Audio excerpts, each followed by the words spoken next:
처음부터 설명하자면 이제 오늘날의 퀀텀 디바이스에는 노이즈가 끼어 있기 때문에 그 노이즈를 이제 피하기 위한 그런 퀀텀 애플리케이션이라는 방법이 필수적이고 그 스킨은 간단하게 우리가 인코딩하고 싶은 퀀텀 인포메이션이 있으면 얘를 어떤 퀀텀 스테이트에 인코딩을 하고 얘가 이제 노이즈를 겪으면서 어떤 이제 에러 코렉티드 된 그런 스테이트가 되고 얘를 다시 디코딩을 함으로써 우리가 원하는 메시지를 읽어내는 방식입니다. 디코딩은 이제 에러를 디텍트하고 그다음 그것에 걸맞는 그 리커버리 오퍼레이션을 하는 방식으로 진행될 것이고요.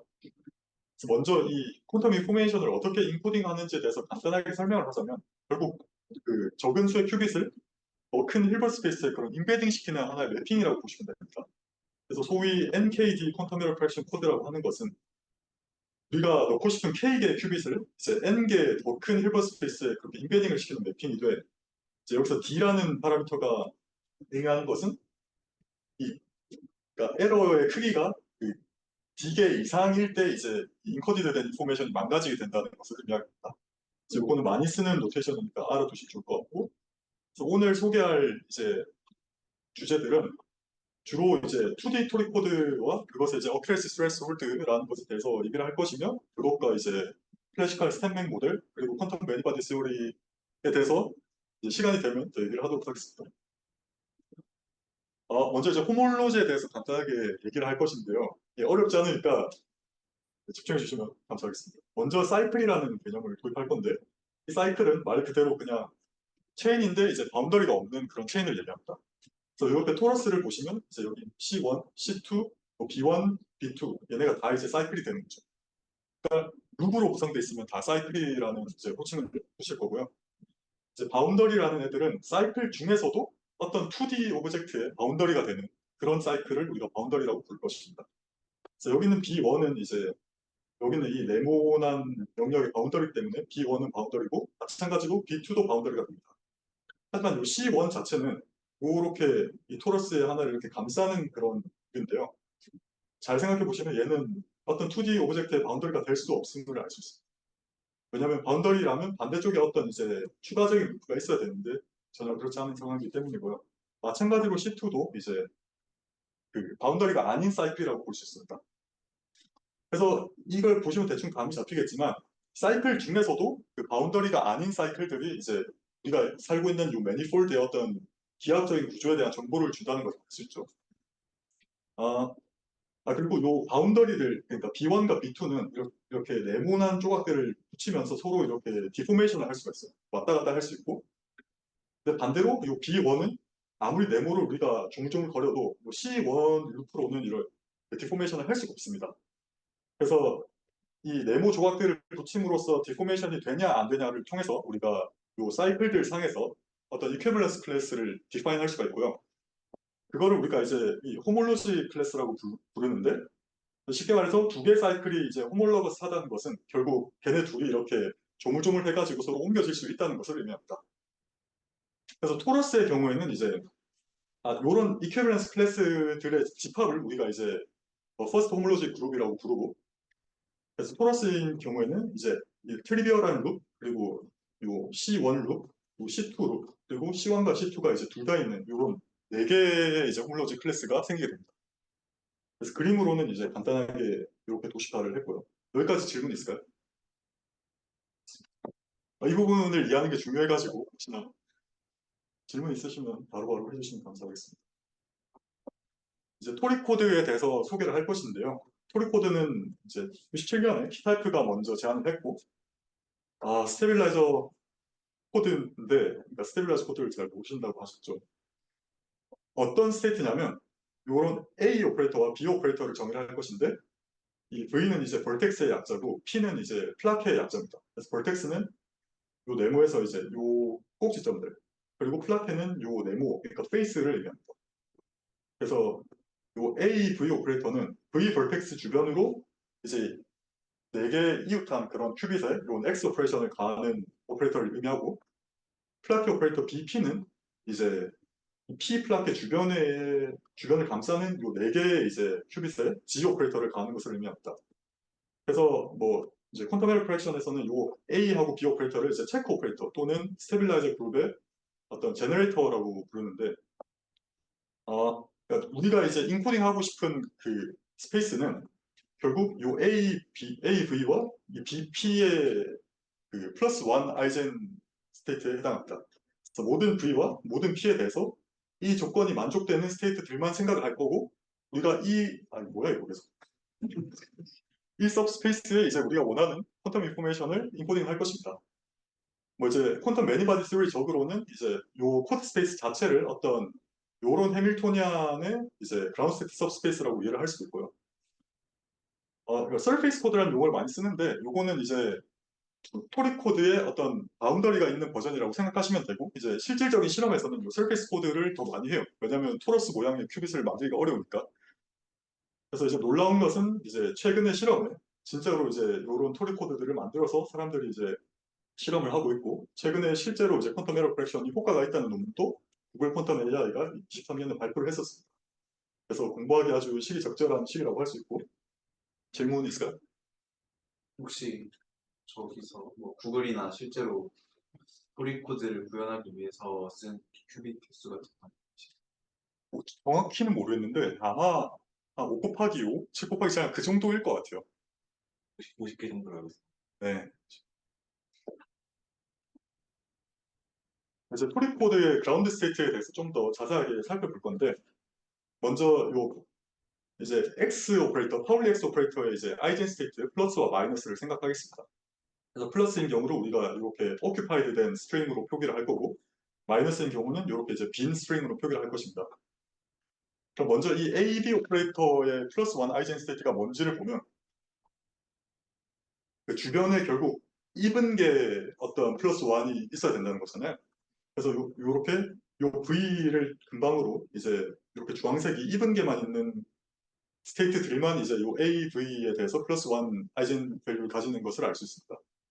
그래서 요 조건이 결국 뭘 의미하냐면, 이 토러스 레티스 상에서 모든 클로즈 루프는 일단 다 요 AV 스테이트로 스테빌라이즈 됨을 알 수 있습니다. 이제 BP 오퍼레이터는 이 G 오퍼레이터는 플러스를 마이너스로 매핑하고 마이너스를 플러스로 매핑하잖아요. 그러니까 이 G 오퍼레이터는 예를 들어 아무것도 없는 요 레티스에 이제 요 위치에 BP를 가했다고 하면 그 BP의 이제 가장자리를 따라서 이렇게 익사이테이션이 생길 겁니다. 이제 요런 루프가 있었다고 하면 요렇게 BP를 가함으로써 우리가 요 루프를 이제 디포메이션 시킬 수가 있죠. 그러면 A, B하고 요 BP 둘 다에 대해서 스테빌라이즈 스테이트가 뭐냐면, 결국 이제 모든 룹 오퍼레이터, 모든 클로스 룹 컨피규레이션의 이퀄 웨이트 슈퍼포지션이라고 생각하시면 돼요.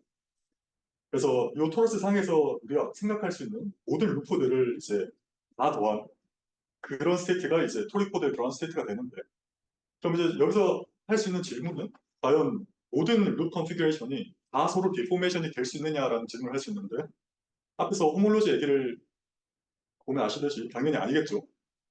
그래서 가장 간단한 예시로 C1하고 C2를 보시면 얘네 둘은 아무리 네모를 갖다 붙여도 서로 디포메이션을 할 수 없어요. 그럼 뭔가 이제 요 코드 스페이스 상에 어떤 디제너러시가 생김을 예상할 수 있죠. 그래서 이제 네 개의 그라운드 스테이트를 정확하게 표현을 하자면, 첫 번째 그라운드 스테이트는 이제 아무것도 없는 거랑 이제 얘네의 어떤 네모들을 붙임으로써 우리가 디포메이션 시킬 수 있는 모든 루프들의 컨피그레이션의 합입니다. 그래서 이 경우는 이제 이런 트리비얼한 호몰로지 클래스에 포함된다고 할 수 있고, 이제 마찬가지로 밑에는 이제 C1에 대해서 이제 디포메이션 시킨 것들, C2에 대해서 디포메이션 시킨 것들, 그리고 C1, C2 둘 다에 대해서 디포메이션 시킨 것들. 그래서 토리 코드의 4개 그라운드 스테이트는 결국 이제 토러스의 호몰로지 그룹이 이제 4개가 있다는 거에서 이제 기인한다고 할 수 있고요. 아, 그래서 뭐, 그러니까 요런 뭐 수식으로 표현하긴 했지만, 요런 호몰로지가 이제 그 4개 엘리먼트를 가지는 G2, C2 구조의 그룹을 이루기 때문에 요런 이제 그라운드 스테이트가 생기게 되는 것이고, 이제 결국 그라운드 스테이트 서브스페이스의 일반적인 엘리먼트는 요 4개 이제 스테이트의 슈퍼포지션으로 볼 수 있고, 그럼 이 4개 컴플렉스 넘버에 우리가 원하는 정보를 인코딩 할 수 있겠죠. 그래서 4개의 그라운드 스테이트 때문에 결국 이제 로그 4 하면 2개이기 때문에 우리는 2개 큐빗을 이런 토리 코드의 호몰로거스 디그리 프리덤에 인코딩을 할 수 있게 되는 겁니다. 여기까지 질문이 있을까요? 넘어가겠습니다. 이제 로지컬 오퍼레이터라는 개념이 있는데요. 로지컬 오퍼레이터는 앞에서 얘기한 이런 4개 오퍼레이터 간에 이제 왔다 갔다 할 수 있는 그런 매핑을 의미해요. 로지컬이라는 말이 붙은 이유는 우리가 요 네 개의 스테이트를 베이시스로 퀀텀 인포메이션을 인코딩 할 거기 때문에 우리가 어떤 오퍼레이터를 가했을 때 요 psi ij가 바뀐다면 그럼 우리가 어떤 퀀텀 인포메이션에 결국 어떤 오퍼레이션을 가했다고 볼 수 있는 것이죠. 그래서 가능한 로지컬 오퍼레이터는 요런 이제 네 개의 로지컬 오퍼레이터가 있을 수 있고 이것들의 특징은 이제 토러스의 이제 한 바퀴를 다 돌아야 된다는 것입니다.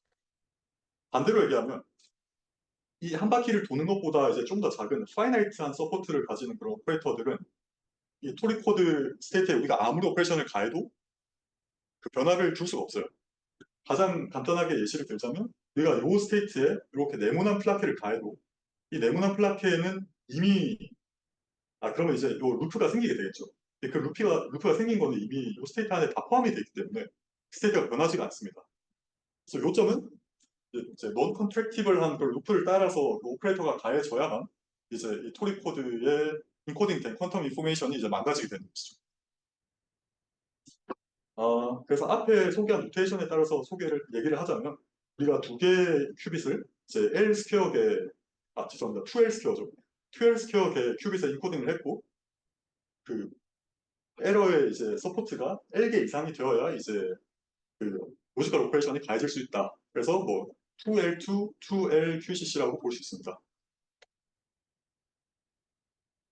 이제 토리 코드에 파울리 에러가 가해졌을 때 어떤 상황이 생기는지 볼 것인데요. 먼저 이 G 오퍼레이터는 이렇게 G가 여기 큐빗에 가해졌을 때 이웃한 그 A, B 오퍼레이터하고 이제 안티 커뮤트 하죠. 안티 커뮤트 한다는 것은 결국 이제 스테빌라이저 포멀리즘에서 생각을 해보자면 우리가 이 A, B 오퍼레이터를 메저먼트 한다면 결국 요 위치랑 요 위치에서 메저먼트를 하면 여기에 G 에러가 가해졌을 때 이렇게 두 개의 사이트에 이제 마이너스 1이라는 그런 신드롬을 얻게 되겠죠. 그러면 이걸 통해서 우리는 이제 에러가 여기 위치에 생겼구나라는 것을 알 수 있습니다. 얘를 이제 커렉션 하려면 우리가 다시 이 위치에 G를 가해주면 되겠죠. 근데 이제 이 G라는 애가 이렇게 세 개의 이런 스트링을 이루도록 이제 가해졌다고 합시다. 그러면 여기 있는 요 커서 보이시죠? 여기 있는 이 AB 오퍼레이터는 얘랑 커뮤트하기 때문에 아무런 신드롬을 잡아낼 수가 없어요. 그러니까 요점은 뭐냐면 이 스트링의 양 끝에서만 우리가 이제 논트리비얼한 마이너스 1의 신드롬을 얻을 수 있다는 것입니다. 그래서 우리는 이제 이런 두 개의 신드롬을 발견했다면 그냥 얘네 둘을 이어주는 임의의 그냥 이제 G 체인을 다시 가해주면 이 신드롬을 없앨 수 있는 거죠. 그럼 이제 이런 없애는 작업을 했을 때 언제 크래션이 실패하게 되는지를 생각해 봐야 될 텐데 요 밑에 있는 컨피그레이션대로 이제 G 에러가 가해졌다고 합시다. 그럼 우리가 이렇게 초록색으로 이렇게 G 오퍼레이션을 가해주게 되면 결국 이펙티블리 아무것도 없는 토리 코드 그라운드 스테이트에 우리가 이런 루프 모양의 G 오퍼레이터를 가해지게 되는 거잖아요. 그러면 결국 그 퀀텀 인포메이션은 바뀌지 않게 되고 우리가 원하는 이제 에러 크랙션을 성공하게 된 거겠죠. 근데 이 초록색 커브 대신에 이제 이 파란색 커브를 따라서 여기 PBC가 걸렸습니다. 파란색 커브를 따라서 이제 이렇게 루프를 밟다면 이펙티블리 우리는 이런 긴 루프를 따라서 G 오퍼레이터를 가하게 된 것이죠. 근데 앞서 얘기했듯이 이 G 루프 자체는 이 그 토리 코드의 이제 로지컬 오퍼레이터가 됩니다. 그래서 만약 이런 식으로 에러 크랙션을 했다면 이제 망한 거죠. 그러면 우리의 퀀텀 인포메이션이 이제 망가지게 되는 것입니다. 요점은 뭐냐?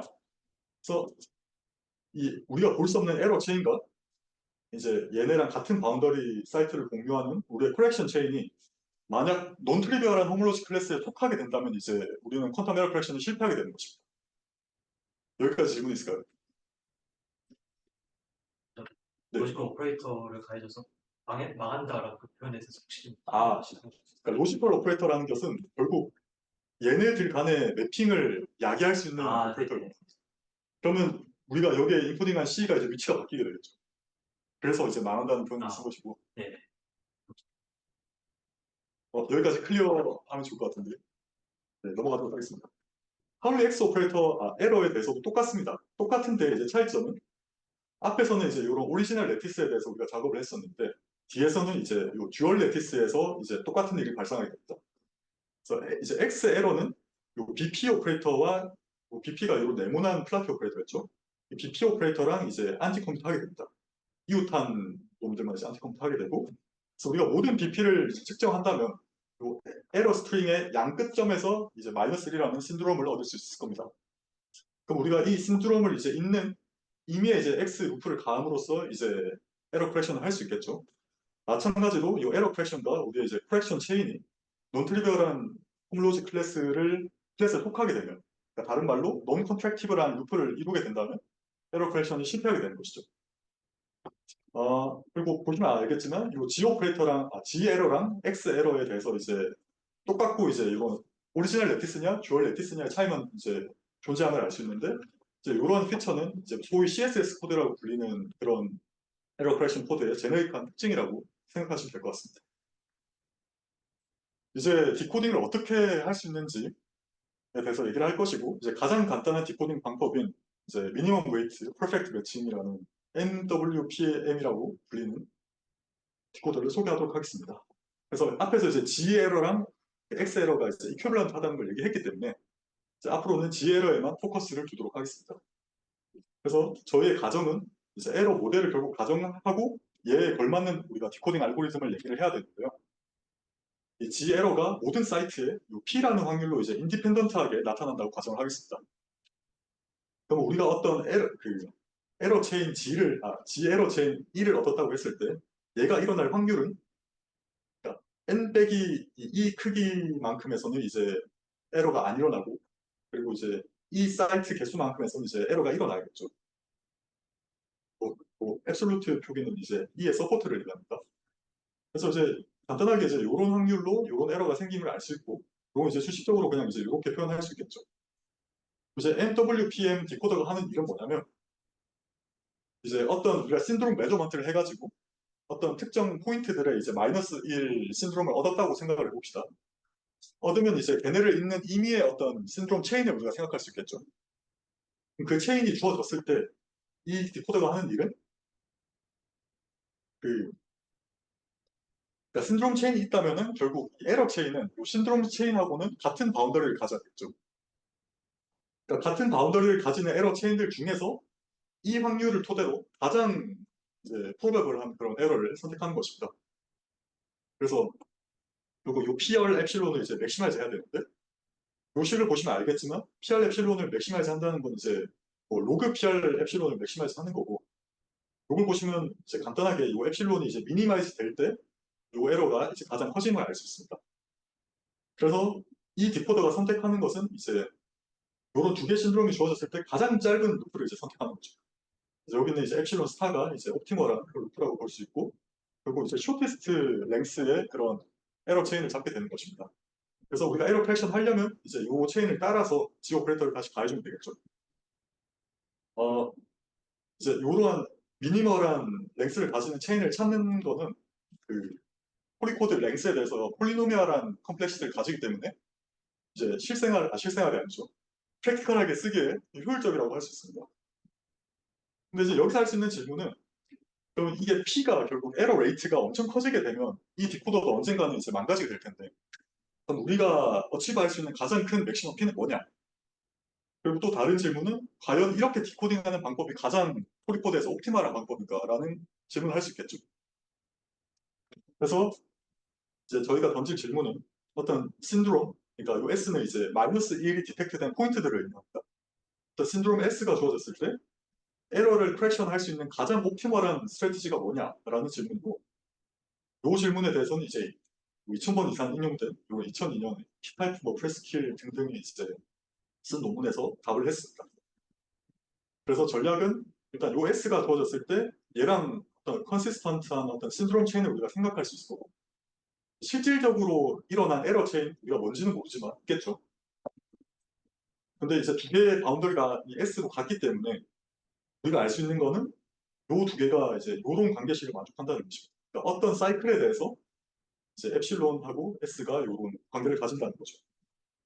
혹시 요 식이 이해 안 되시면 제가 설명을 못해서, 그러니까 실질적으로 일어난 에러가 요 엡실론이라고 마우스 커서 따라서 있다고 합시다. 그리고 우리가 선택한 신드롬 체인이 요거라고 할게요. 그러면 얘 더하기 요 사이클이 결국 얘가 되겠죠. 그러니까 모듈러 2로 이제 에디션을 한다고 보면 될 것 같아요.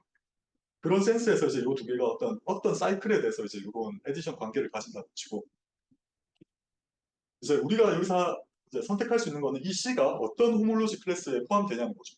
그러니까 앞에서 얘기했던 요 MWPMT 코드에서는 그냥 가장 짧은 어떤 그 체인을 우리가 택했었지만 여기서는 이제 얘네들 커넥션하는 모든 호몰로지 클래스들을 다 생각하고 그 호몰로지 클래스들 중에서 가장 확률이 높은 애를 선택해서 거기에 해당하는 에러 커렉션을 해주는 겁니다.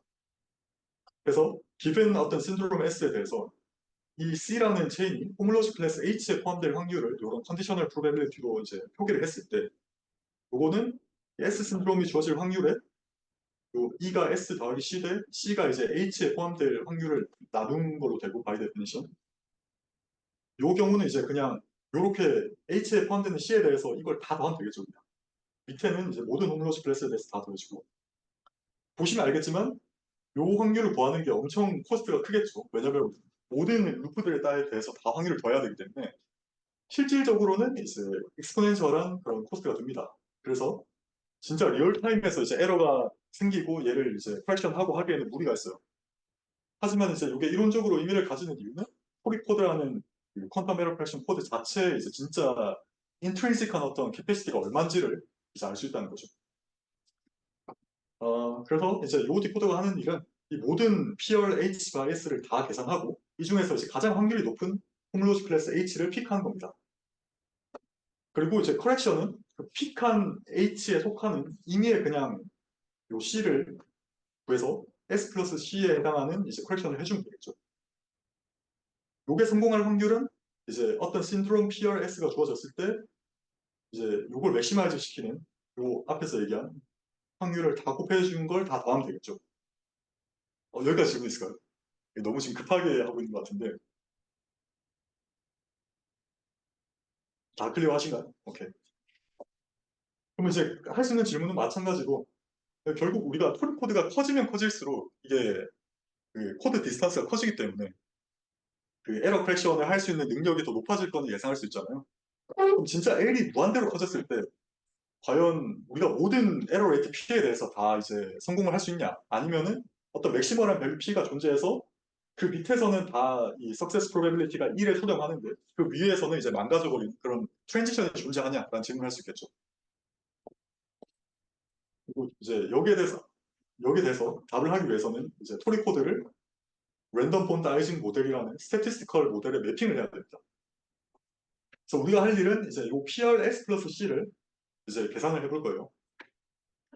그래서 어떤 S라는 스트링, 신드롬 스트링이 주어지고 어떤 C라는 어떤 그 사이클이 주어졌다고 하고 이 C가 H라는 홈로지 클래스에 속한다고 할게요. 그러면 이 레티스에 있는 모든 엣지 L에 대해서 요런 1 또는 0 이제 베리어블을 이제 부여를 할 것입니다. 요 C라는 사이클을 우리가 트리비얼한 부분과 어떤 H에 속하는 부분으로 쪼갤 수 있겠죠. 그러면 이 트리비얼한 부분에 대해서 이제 그러니까 요 C0에 속하면은 이제 요 1을 다 부여하고 나머지는 그냥 빵. 그 작업을 하는 게 이제 요 NC0L이라는 이제 베리어블이고 그럼 이제 PRS 플러스 C는 요걸 쪼갰기 때문에 PRS 더하기 DH 더하기 C0고 DH가 이제 그 H라는 어떤 우리가 뭔지 모르는 호몰로지 클래스에 속하는 스트링이고요. 그래서 얘는 이 식이 복잡해 보이지만 전혀 복잡하지 않습니다. L이 요게 속하지 않는 경우에는 저 질문. 네, DH는 그 호러지 클래스마다 미리 하나씩 정해주는 그러니까 사실 요 C의 호몰로지 클래스랑 일치하겠죠. 대표한 거지. 아무거나 그냥 적어주면 돼요. 그래서 편하게 그냥 직선으로 꺾고요. 네. 그러니까 실질적으로 저희가 잡은 C라는 오퍼레이터 루프는 이렇게 생겼는데 얘를 그냥 얘 더하기 얘로 쪼갠 겁니다. 그래서 이게 결국 이 L이라는 게 이제 C0 위에 있냐 없냐기 때문에 이 L이 요 위에 속하지 않을 때는 이제 P1-P 그리고 속하는 경우는 이제 확률을 바꿔주면 되겠죠. 제가 설명이 급한 것 같은데 요 식까지 혹시 괜찮으실까요? 죄송합니다.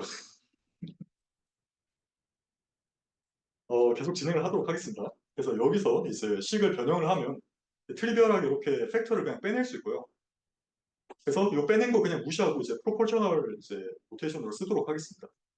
그러면 이제 요런 꼴로 나타나게 되는데 여기서 이제 우리가 P의 P 오버 1 마이너스 P를 그 요런 애로 그냥 치환을 하면 여기는 이제 얘 역수기 때문에 이제 요런 꼴로 나타나게 되죠.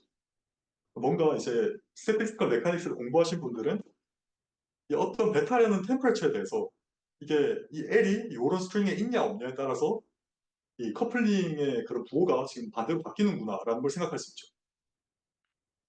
이제 여기서 우리가 스핀 베리어블을, 아이징 베리어블을 이제 정의를 할 겁니다. 그래서 앞에서 정의한 요 n 베리어블들은 이제 엣지에 존재하고 그 플라크의 중간마다 이제 시그마를 정의를 할 건데 앞에서 요런 팩터들이 있었잖아요. 그래서 그냥 두 개 곱했을 때 얘가 되는 베리어블을 이제 생각을 해보겠습니다. 이게 무슨 의미냐면 이게 L 엣지고 이제 양옆에 I, J 플라크가 있다고 했을 때 NC0L이 1이 되면 얘는 이제 플러스 1이 되죠. 그러니까 두 개의 스핀이 그럼 나란하게 이제 배열을 한다는 것입니다. 반대로 NC0L이 0이 되면 얘는 이제 마이너스 1이 되는 거죠. 그러니까 두 개가 이제 엔타이 얼라인 된다는 거죠. 그래서 이제 요 앞에 있었던 식을 모든 C에 대해서 서메이션 하면 앞에서 구했던 식이 이제 여기까지고요. 여기서 이제 요 스핀 베리어블을 그냥 서브스티튜트 하면 이렇게 되고 이렇게 하면 진짜 이제 아이징 모델처럼 생겼죠. 뭔가. 그래서 요런 이제 디스오더 베리어블을 정의할 겁니다. 그래서 L이 요 위에 있으면 1, 없으면 마이너스 1. 그러면 요 식이 그냥 이렇게 간단하게 되고 그러면 그냥 우리가 이 해밀토니안 꼴로 쓸 수 있게 됩니다. 그래서 요 해밀토니안은 이제 요 S 더하기 DH라는 본드에만 이제 그 엔티 페로매그네틱 커플링이 있고 나머지 부분에 대해서는 다 페로매그네틱 커플링이 있는 아이징 모델로 매핑된다고 보시면 돼요. 여기까지 질문 있을까요? 했었군요. 근데 여기서 구한 해밀토니안은 이제 이런 에러 패턴이 지금 픽스 돼 있고 거기에 대해서 우리가 결국 이 C0라는 트리비얼 호몰로지에 속하는 이 루프들이 결국 플럭추에이션 한 걸 우리가 다 더해준 거거든요. 이 플럭추에이션이 이제 이 스핀 베리어블들의 썰멀 플럭추에이션이라고 보시면 될 것 같습니다. 그리고 우리가 앞에서 정의했던 이 템퍼레처와 이제 에러 레이트를 커넥션하는 요 식이 있죠. 요 식을 우리가 이제 니시모리 라인이라고 합니다.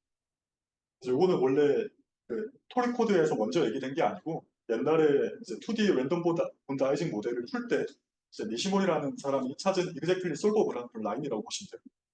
그거랑 이제 신기하게 이그젝트하게 매핑이 되는 거죠. 그러면 이제 앞에서 구한 식이 그냥 그대로 대입한 거예요. 요거였고 이제 파티션 펑션으로 이렇게 대체하심을 있음을 알 수 있고 요거를 다시 쓰면 이제 그러니까 위아래를 이제 요 분자로 나눠주면 이렇게 되겠죠. 요 F는 뭐냐? 그냥 이제 마이너스 로그 G를 한 거예요. 그러니까 소위 이제 스탠맥에서 얘기하는 이제 프리 에너지죠. 그러면 요 텀이 얘기하는 거는 결국 S 더하기 H 바에 이제 그 디펙트가 있는 거랑 S랑 H의 디펙트가 있는 거 두 개의 프리 에너지의 차이라고 보시면 될 것 같습니다. 그 프리 에너지 디퍼런스들이 이제 그런 컨디셔널 프로베빌리티를 결정한다는 것을 우리가 알 수 있고 자세히 보시면은 이게 S 플러스 H 바고 이게 뭐 S에다가 플러스 뭐 0이라고 합니다. 우리가 L이 엄청나게 커지게 된다면 이게 같은 S 부분은 프리 에너지 디퍼런스를 계산했을 때 그냥 없는 거랑 같다고 생각할 수 있겠죠. 그러니까 솔버 다이나미컬리 무시할 수 있는 부분이고 그러면 결국 요 식이 이 우리가 임의로 정한 신드롬 패턴 S에 대해서는 이제 인디펜던트 할 것이라고 기대할 수 있습니다.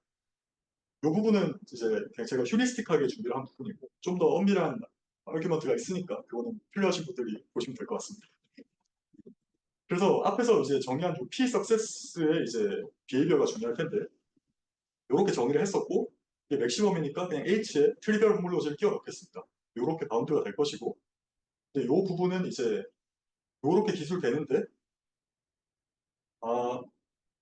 아주 이렇게 기술되는데 이제 S에 대한 이제 인디펜던스를 그냥 넣어서 이렇게 표시를 할 수 있고 마찬가지로 그냥 모든 S에 대해서 이제 평균된 값으로 이제 더해도 상관이 없을 것입니다. 그래서 이제 여기에 등장하는 요 델타 F라는 게 결국 모든 에러 패턴에 대해서 요 프리 에너지 디퍼런스를 이제 평균낸 그런 값이 되죠. 그러니까 디소더 에버리지 된 값이라고 보시면 되고 이 값이 좋은 이유는 이제 우리가 랜덤 본드 아이징 모델을 클래시컬한 몬테카를로 샘플링으로 이제 계산을 한다고 했을 때 되게 뉴메리컬리 계산하기 쉬운 양이고 그래서 컴퓨터로 이제 이런 토리코드의 문제를 되게 라지 사이즈로 풀 수 있는 거예요. 실제 토리코드의 그 퀀텀 시뮬레이션을 실질적으로 해서 스트레스홀드를 구하려면 이게 막 매트릭스들 막 생각해야 되기 때문에 되게 스몰 사이즈에만 접근할 수 있고, 그러면 파이나이트 사이즈 이펙트 때문에 실질적인 그 에러 레이트 값에 이제 접근하기는 쉽지 않은데, 이제 이 방법은 우리가 이 토리코드 모델을 우리가 친숙한 그 클래식화라는 모델로 이제 매핑을 함으로써 좀 더 이제 라지 사이즈로 시뮬레이션을 할 수 있고 좀 더 정확한 이제 에러 스레스홀드를 계산할 수 있게 되는 거죠. 지금까지 얘기가 길었는데, 그럼 이제 2D 랜덤 본다이징 모델이 그래서 어떤 페이지를 가지냐에 따라서 그 앞에서 얘기한 이제 토리코드의 캐패시티가 결정이 되겠죠. 그래서 앞에서 이 니시모리 라인이라는 라인을 따라서 이 토리코드가 매핑된다는 거를 얘기했었고, 여기서 X축은 이제 에러 레이트, 그리고 위의 축은 이제 템퍼레처라고 보시면 됩니다. 그래서 요런 영역 안에 이제 페로매그네틱 이제 페이지가 있고, 요 밖에 이제 파라매그네틱 페이지가 있다는 거는 이미 알려져 있는 결과고요. 그래서 니시모리 라인을 따라서 먼저 에러 레이트가 이 n으로 표시된 PC 지점보다 이제 작다면은 우리의 랜덤 본다이징 모델은 이제 페로매그네틱 페이지에 위치하게 되겠죠. 페로매그네틱 페이지에서는 모든 스핀들이 다 온라인 되려고 하잖아요. 같은 방향을 이루려고 하기 때문에 이게 우리가 앞에서 구한 식인데, 그럼 요 어떤 도메인 월을 넣었을 때 H라는 논 트리비얼한 라인을 따라서 도메인 월을 넣었는데 이게 들어가게 되면 도메인 월이라는 건 결국 두 개 부호가 반대라는 거잖아요. 그 도메인 월을 사이에 두고. 그럼 이 월의 길이에 비례하는 프리 에너지 코스트가 생기게 되겠죠. 그래서 우리가 토리코드 길이를 늘리면 늘릴수록 이 프리 에너지 코스트도 같이 늘게 될 겁니다. 그래서 L이 인피니트로 가면 얘도 인피니트로 가게 되고, 그럼 요 식에 넣으시면 알 수 있듯이 요 석세스풀 프로베빌리티가 이제 1로 가게 되죠. 그래서 P가 PC보다 작을 때는 우리가 적어도 엄청 큰 토리코드를 가지고 있다면 항상 에러 컬렉션에 성공할 수 있다는 걸 알 수 있어요. 이 옵티멀 디코딩에 따르면. 반대로 P가 PC보다 높을 때는 우리의 이제 랜덤 본다이징 모델이 파라매그네틱 페이지에 위치하게 되고, 이 페이지에서는 이제 스핀들이 그 코릴레이션 엑스가 거의 빵에 가깝죠. 그래서 뭐 도메인 월이 생기든 말든 사실 이 코스트는 거의 파이나이트하다고 볼 수 있고, L이랑 인디펜던트한 값을 가진다고 할 수 있고, 그러면 요 식에 넣어보시면 이제 1보다 작은 값을 가지게 되죠. 그래서 요 PC를 기점으로 PC보다 에러 레이트가 작을 때는 이제 에러 크랙션에 항상 성공할 수 있고, 넘어서는 순간부터는 이제 뭔가 망가지기 시작한다는 것을 알 수 있습니다. 그래서 소위 이제 퀀텀 에러 크랙션에서 얘기하는 스트레스홀드 스요렘이라는 것은 어떤 에러가 어떤 크리티컬 에러 레이트 PC보다 항상 작다면은 이 크리티컬 레이트를 우리가 업트레이트 스트레스홀드라고 합니다. 항상 작다면은 우리가 적어도 엄청 큰 그 코드를 가지고 있을 때는 항상 퀀텀 인포메이션을 릴라이어블하게 스토어할 수 있다라는 스테이트먼트고요. 그래서 이제 랜덤 본드 아이징 모델과의 매핑을 통해서 이 PC가 이제 0.109에 해당한다는 것을 이제 얼교를 했습니다. 여기까지 질문 있을까요? 여기서 그 트레시홀드 구할 때는 커렉션 과정은 에러가 없다고 가져갔어요. 좋은 질문인데, 모든 과정이 다 퍼펙트하다고 당연히 가정한 거고, 그래서 이전에 호준 씨가 다른 스트레스홀드에 대해서 얘기를 했었는데 그거랑은 이제 전혀 상관이 없다고 보시면 돼요. 그냥 진짜 에러가 가해졌을 때 우리가 순수하게 모든 퍼펙트한 오퍼레이션을 할 수 있다고 했을 때 스트레스홀드가 얼마냐? 라는 질문이고, 실제로 이제 메저먼트에 대한 에러가 있다고 했을 때도 비슷하게 매핑을 할 수 있어요. 그 경우는 이제 3D 모델로 매핑되고. 아무튼 넘어가도록 하겠습니다. 이제 앞에서 얘기한 그러면 요 미니멈 웨이트 퍼펙트 매칭 디코더는 뭐냐? 요거는 뭔가 좀 더 이제 서브 옵티멀 할 것 같죠. 그래서 우리가 옵티멀 디코더에 대해서 얘기할 때는 이제 랜덤 본 다이징 모델의 도메인 월의 프리 에너지를 미니마이즈 하는 걸로 이제 보자면, 요 부분은 제가 이제 그냥 휴리스틱하게 얘기를 하는 겁니다. 미니멀 웨이트 퍼펙트 매칭 디코더는 프리 에너지가 아닌 그 에너지를 미니마이즈 하는 거예요. 그러니까 프리 에너지는 결국 에너지 빼기 어떤 엔트로피 텀이잖아요. 근데 그러니까 엔트로피한 텀은 결국 이 모든 그 루프 컨피그레이션을 다 고려해야만 들어갈 수 있는데, 미니멈 웨이트 퍼펙트 매칭 디코더는 그냥 스트레이트한 미니멀 코스트, 그러니까 미니멀 에너지 코스트가 드는 라인만 선택하고 모든 플럭추에이션, 엔트로피 텀은 다 무시해버리는 경우라고 볼 수 있습니다. 이 부분에 대해서는 좀 더 엄밀하게 얼교를 할 수 있고요.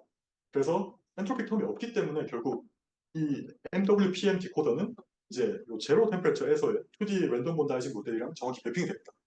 이 경우는 이제 니시모리 라인을 따른 요 PC 값이 아닌 요 PC 프라임이라는 좀 더 낮은 값에 대해서 이제 그 트랜지션이 일어나게 되겠죠. 네. 근데 마지막으로 이제 다른 퀀텀 에러 크랙션 코드에 대해서도 이제 똑같은 작업들을 할 수 있고 지금까지 사람들이 정말 많이 하고 있는 작업입니다. 그래서 뭐 2D 토리 코드에 뭐 요런 노이즈도 넣어보고 뭐 3D 컬러 코드도 넣어보고 프랙톤 코드에 대해서도 뭐 해보고 현재까지도 이제 되게 비슷한 스탠맥 모델과 매핑이 되게 유효하게 작동하고 있고 아까 얘기했듯이 이제 이거 매핑의 이제 중요한 점은 실제 라지 사이즈에 접근이 어려운 퀀텀한 문제를 우리가 라지 사이즈로 접근하기 쉬운 클래시컬한 몬테칼로 샘플링으로 해결할 수 있다는 거죠. 아, 네. 그리고 그냥 재밌잖아요. 그럼 이제 그냥 간단하게 얘기만 할 건데 앞에서는 이제 그냥 빗 플립 에러나 페이즈 에러에 대해서만 얘기를 했어요. 실질적으로 우리가 이제 퀀텀 컴퓨터에서 일어날 수 있는 에러를 생각해 보면 이런 유니터리 로테이션도 일어날 수 있을 겁니다. 시스테매틱하게 우리가 어떤 컨트롤을 잘못해가지고 작은 파일이라는 간만큼 모든 사이트가 돌아가는 그런 불상사가 일어날 수 있겠죠. 이 경우는 앞에서 얘기한 이제 빗 플립 에러랑 다르게 얘를 테일러 익스텐션 하면 이게 x 더하기 xx 더하기 xxx 막 여러 개 그런 컨피그레이션이 나오잖아요. 그래서 이런 경우를 이제 코헤런트 에러라고 하고 앞에 있는 뭐 빗 플립 에러 같은 경우를 인코헤런트 에러라고 해요. 그래서 이 경우에 대해서는 이제 이전까지는 사람들이 진짜 그 퀀텀 메카니컬한 그런 뉴메리컬 시뮬레이션을 통해서 접근을 했었고 그래서 스트레스홀드를 구하긴 했는데 되게 그 파이널 사이즈 이펙트에 민감했었어요. 근데 이제 올해 브레이크스루가 있었는데 2D 토리 코드가 이제 이런 유니터리 로테이션에 이제 서브젝트 됐다고 했을 때 얘를 이제 컨덴스 매터에 익숙하신 분들은 알겠지만 2D 마요라나 스캐터링 네트워크라는 모델로 매핑을 했어요. 어떤 모델이냐면 그냥 여기에 마요라나 펄미온들이 있는데 이제 얘네가 이 네트워크를 통과하면서 스캐터링을 하는 복잡한 모델. 그게 이제 사실 인티저 퀀텀멀 이펙트를 얘기할 때 먼저 아르규가 된 모델이고 거기서의 그 퀀텀멀 컨덕턴스의 트랜지션에 대해서 얘기하기 위해서 차커하고 코딩턴이 기한 그런 네트워크 모델하고 정확히 일치합니다. 그래서 이 경우에 대해서는 이제 우리가 퀀텀 에러 프랙션을 할 수 있냐 없냐에 대한 트랜지션이 뭐랑 이그제클리 매핑되냐면 이 마요라나 모델에서의 이 마요라나가 메탈이 되냐 아니면 인슐레이터가 되냐 그 트랜지션 스레스홀드랑 정확히 일치한다는 것을 알아냈어요. 재밌죠? 그래서 죄송합니다. 퀀텀 메리바티 피직스와 이제 퀀텀 에러 프랙션의 아주 엑사이팅한 커넥션을 할 수 있습니다. 진짜 마지막 슬라이드입니다. 앞에서 얘기한 모든 어크레스 스레스홀드는 사실 우리가 어떤 디코더를 가져오냐에 디펜드했어요. 근데 그럼 그런 질문을 할 수 있겠죠. 우리가 토리 코드가 있다고 했을 때 얘는 어떤 퀀텀 스테이트로 존재하잖아요. 여기에 어떤 에러가 가해졌을 때 알고리즘에 상관없는 그런 인트린식한 얘의 스레스홀드는 뭐냐? 그러니까 진짜 P가 어떤 PC 이상일 때 얘는 어떤 방법을 써도 안 된다고 얘기할 수 있는 그런 게 있을까? 라는 질문을 할 수 있고 이제 가장 내추럴한 모델은 결국 이제 토리 코드가 주어지고 얘 이제 우리가 앞에서 얘기한 그 에러 모델들을 가했을 때 어떤 믹스드 스테이트가 생기게 될 겁니다. 그래서 이런 디코일드 이제 토리 코드가 생기게 될 거고 앞에서 얘기한 거 모두 이제 퓨어 스테이트인 상황에서 우리가 얘기를 한 거였어요. 퓨어 스테이트에서 어떤 오퍼레이션 다 하고 이제 걔를 이제 커렉션하고 그런 것들에 대한 얘기였는데 이제 여기서는 진짜 제너럴하게 어떤 커럽트된 어떤 믹스드 스테이트가 존재한다고 보는 거죠. 실질적인 이제 퀀텀 컴퓨터에서도 사실 우리가 보통 퓨어 스테이트로 기술된다고 가정을 하지만 실질적으로는 믹스드 스테이트일 겁니다. 그러면 이제 이 믹스드 스테이트의 페이지가 뭐냐? 얘가 믹스드 스테이트에서 토폴로지컬 오더를 가지냐 안 가지냐에 따라서 뭐 토리 코드가 뭐 에러 크랙션 되냐 안 되냐가 이제 연결이 될 것이고 이제 신기한 점은 이전까지 모든 그 컨벤셔널한 페이즈 트랜지션에 대해서는 보통 어떤 옵저버블에 대해서 그러니까 예를 들어 마그네타이제이션 그러니까 페로매그네틱, 파라매그네틱이면 마그네타이제이션이 파이나이트였다가 이제 0으로 가고 하잖아요.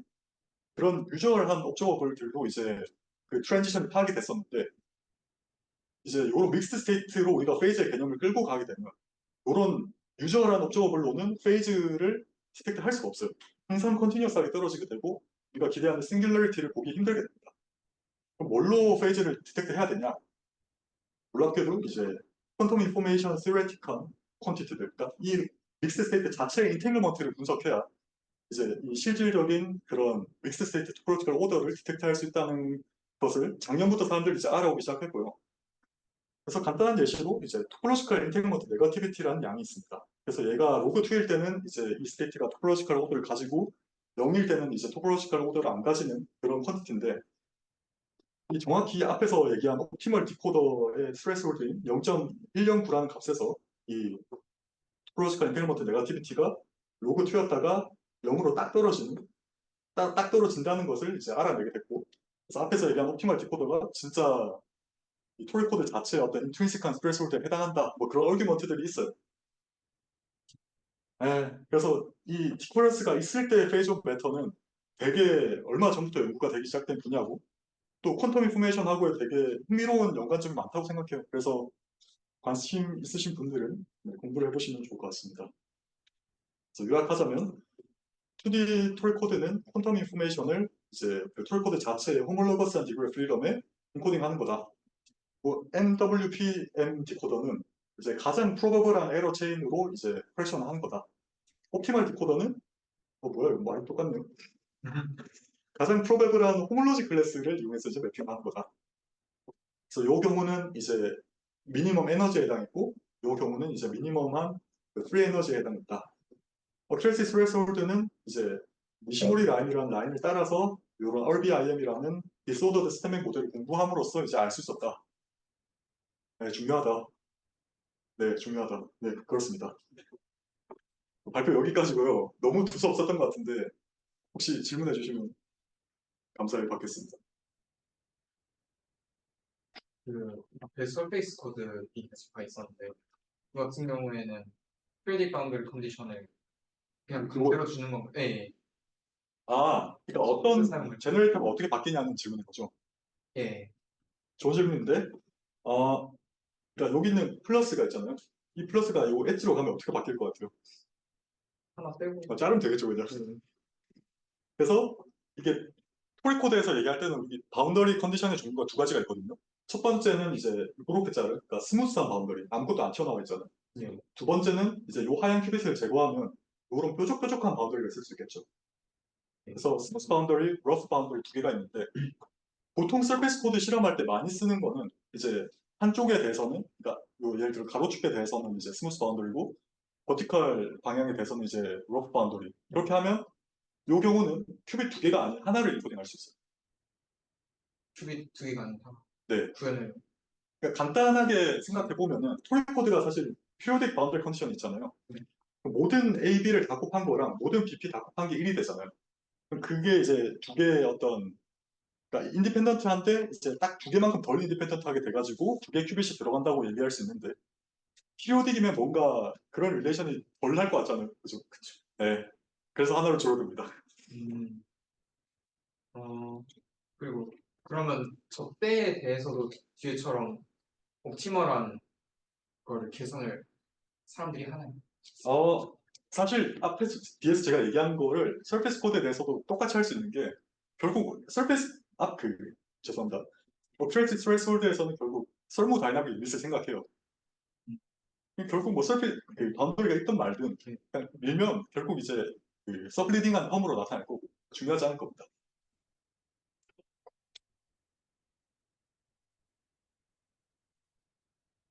네, 더 질문 없으시면 이제 여기까지 하도록 하겠습니다. 채팅, 네? 채팅 몰라. 채팅?